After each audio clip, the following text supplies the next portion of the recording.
Somebody on the left this morning on Twitter presented the greatest pro-abortion argument of all time. And then I refuted it, and then he blocked me. So I will explain to you why this was not, in fact, the greatest pro-abortion argument of all time, and why it is that people think it was. We will also talk a little bit more about the Me Too hashtag that is going around, all these women posting on social media about how they've been sexually harassed in the past, which is fine and dandy, but I do have a couple of questions that I think need to be answered if we're going to actually do something practical with all that information. Plus, President Trump goes after President Obama for not caring about dead troops or something, which is just awesome. We'll get to all of that, but first, I want to say thank you to our sponsors over at Legacy Box. So, if you are a person who wants to preserve your memories, right, you want to preserve your childhood memories, you want to make sure that all those boxes of old films that are moldering out in the garage, those don't go to waste. You want to make sure that your parents have access to those things. This is why you need Legacy Box. We all have these things sitting in the garage, and then we don't care about them for years. We let them gather dust, and there's spiders, and it's gross. And then there's a fire, and we run out there, and we grab the box that is covered in dust mites, and we bring it outside to the car, and it turns out we don't have enough room, and the pictures are waterlogged. Don't be that person. That's why you need Legacy Box. Legacy Box is a simple, affordable way to get your recorded moments digitally preserved on DVD or thumb drive. Here's how it works. So, you get a box in the mail from Legacy Box. Then you send back all your old tapes, films, pictures, audio recordings. There's a little barcode that you can slap on each item so you know where it is in the process. They take all of those things, they upload them, they clean them up, and they put them on a DVD or a thumb drive for you. So now everything is available to you. You can put it on your computer. It's digitally available, and you no longer have to worry about those boxes and boxes of garbage that are in your garage that are not really garbage. They're actually important family memories. Legacy Box takes care of everything. It is an awesome service. Go to legacybox.com/Ben. Get a 40% discount on your order right now. So great deal, legacybox.com/Ben to get that 40% discount on your order. I think it's a wonderful gift for mom or dad, particularly. So if you have a parent who's having a birthday or Mother's Day or Father's Day is coming up, this is the best time to do a great Christmas gift as well. Legacybox.com/Ben. Get a 40% discount on your order. It's, again, I think a very important service, actually. Okay, so we begin today with an argument that was going around Twitter this morning. I woke up and there was a tweet storm that was going around. It has now been liked almost 19,000 times and retweeted 9,000 times. It's a big tweet, right? Especially from a guy who no one's ever heard of. This guy's name is Patrick Tomlinson. I would tell you how many followers he has, except that he blocked me. So Patrick Tomlinson is apparently the author of something called the Ark trilogy. He's a sci-fi author, calls himself a comic. I'm going to read you his nasty little tweet storm, and then I'm going to explain why it is so appealing on the surface to pro-choicers, and then I'm going to explain why it makes no sense. So here's his argument in favor of abortion. And it just drips with condescension and disdain. Anyone who disagrees with him is a fool and a liar. I'm so sick of that attitude. I really am. If I haven't made that clear with regard to Jimmy Kimmel, I'm going to make it clear now with regard to Patrick Tomlinson. Here's what he tweeted, quote, "Whenever abortion comes up, I have a question I've been asking for 10 years now of the Life Begins at Conception crowd. In 10 years, no one has ever answered it honestly." Ooh. Then he says, "It's a simple scenario with two outcomes." Wow, I mean, just the brilliance this guy must carry in his head. It's just mind-boggling. He says, no one ever wants to pick one because the correct answer destroys their argument.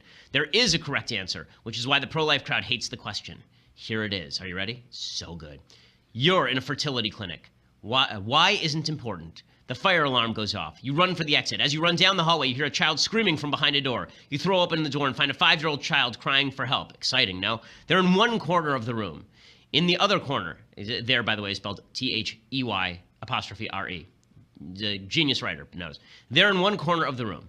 In the other corner, you spot a frozen container labeled 1,000 viable human embryos. The smoke is rising. You start to choke. You know you can grab one or the other, but not both before you succumb to smoke inhalation and die, saving no one. Dun, dun, dun, dun. Do you A, save the child, or B, save the 1,000 embryos? There is no C. C means you all die. Dun, dun, dun, dun.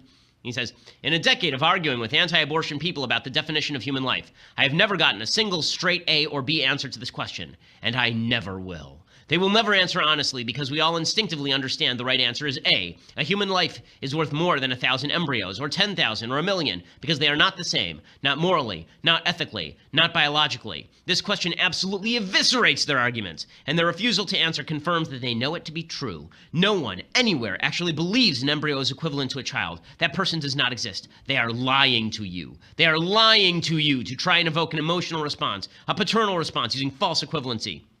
No one believes life begins at conception. No one believes embryos are babies or children. Those who claim to are trying to manipulate you so they can control women. Don't let them.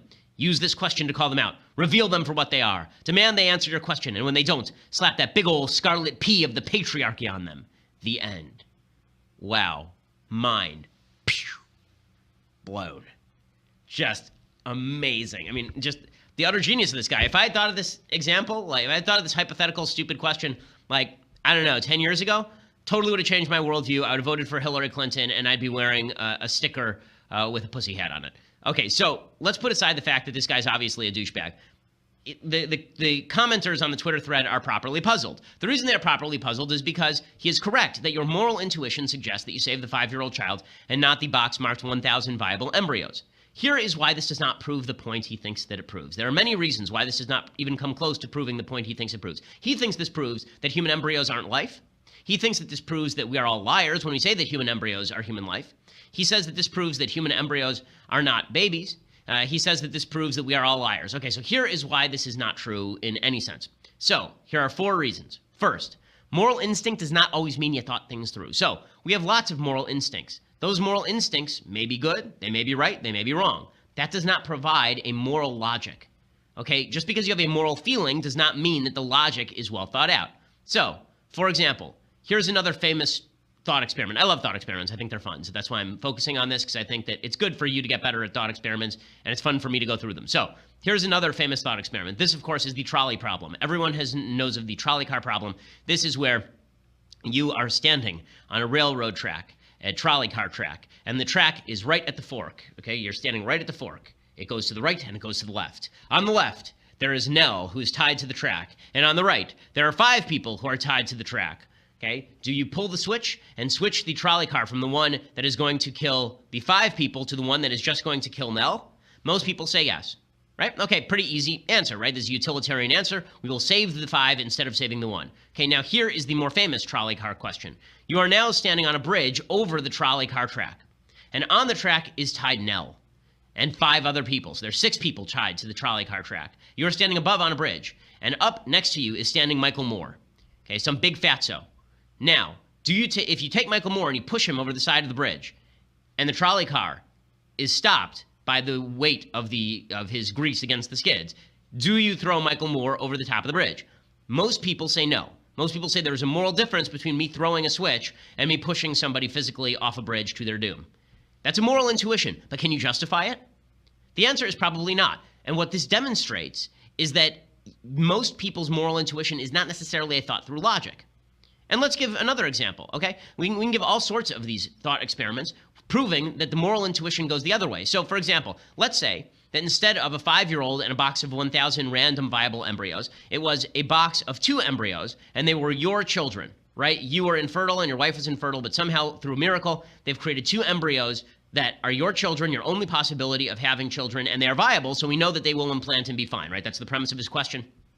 So, do you save the embryos or do you save the 5-year-old, the random 5-year-old? A lot of people would say save the embryos now because they're your children. That's a moral intuition. Does it make it right?